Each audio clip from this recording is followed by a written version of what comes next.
Jadi, teks laporan hasil observasi ini adalah sebuah tulisan hasil dari pengamatan kalian di lapangan. Nah, di dalam teks itu adalah penjabaran secara umum apa aja yang udah kalian lihat tentang satu objek yang kalian teliti atau kalian amati. Nah, teks ini memiliki tujuan yaitu untuk memperinci, mengklasifikasikan, dan memberi informasi faktual tentang orang, hewan,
Jadi hewan ini merupakan satu di antara satwa nasional yang harus dilestarikan sebagai salah satu bukti nyata kekayaan negeri ini.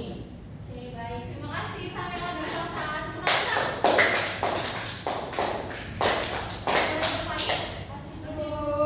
Sama. Ayo, sekarang kelompoknya Rachel sama Rena. Udah dibagi? Oke, silakan. Langsung aja tuh. Baik, kami akan mempresentasikan menyampaikan teks hasil observasi terkait kebun belakang rumah. Yang pertama adalah pernyataan umum. Kebun belakang rumah memiliki area yang tidak terlalu luas karena hanya lahan sisa dari pembuatan rumah. Di kebun terdapat banyak tanaman dan sayur-sayuran. Ada vertical gardening di kebun belakang rumah yang membuat suasana rumah menjadi lebih adem. Di kebun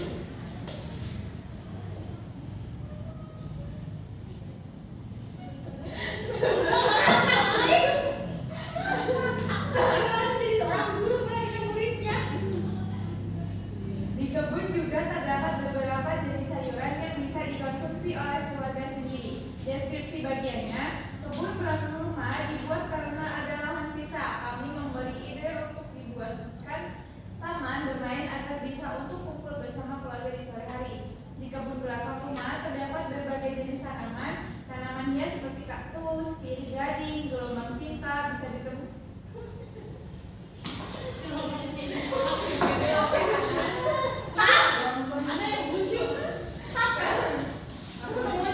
Seperti gelombang cinta bisa ditemui di kebun belakang rumah. Lanjutin dulu sedikit ibu. Lanjutan dari deskripsi bagian. Selain tanaman hias, ada juga jenis sayuran seperti selada, cabai, dan daun bawang yang ditanam dalam pot. Biasanya sayuran akan dikonsumsi pribadi jika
warahmatullahi wabarakatuh. Saya Samal Nur Rahma selaku observasi lisan dari calon guru Eka Hanifah Febriani. Pada komponen keterampilan memusatkan perhatian, saudara Eka sudah bagus untuk merumuskan tujuan terlebih dahulu saat melakukan pembelajaran. Kemudian merumuskan kembali rumusan masalah dan menandai hal-hal dalam rumusan masalah tersebut, serta membuat rangkuman bertahap pada pemusatan perhatian. Kemudian dalam memperjelas masalah atau urutan pendapat, saudara Eka sudah melakukan parafrase dan juga merangkum materi-materi serta menggali dan menguraikan materi tersebut secara mendetail. Kemudian dalam menganalisis pandangan siswa, saudara Eka sudah baik dalam menandai persetujuan dan tidak setujuan pada siswa serta meneliti alasannya. Kemudian dalam meningkatkan urunan siswa, saudara Eka menimbulkan pertanyaan bagi siswa serta menggunakan contoh-contoh yang relevan dan menggunakan contoh yang sedang hangat dibicarakan pada saat itu. Kemudian saudara Eka juga menunggu dan juga memberikan dukungan kepada siswa-siswanya. Dalam menyebarkan kesempatan berpartisipasi, saudara Eka sudah meneliti pandangan kepada siswa-siswa. Kemudian saudara Eka mencegah pembicaraan yang berlebihan dan menghentikan apabila siswa tersebut melampaui batas.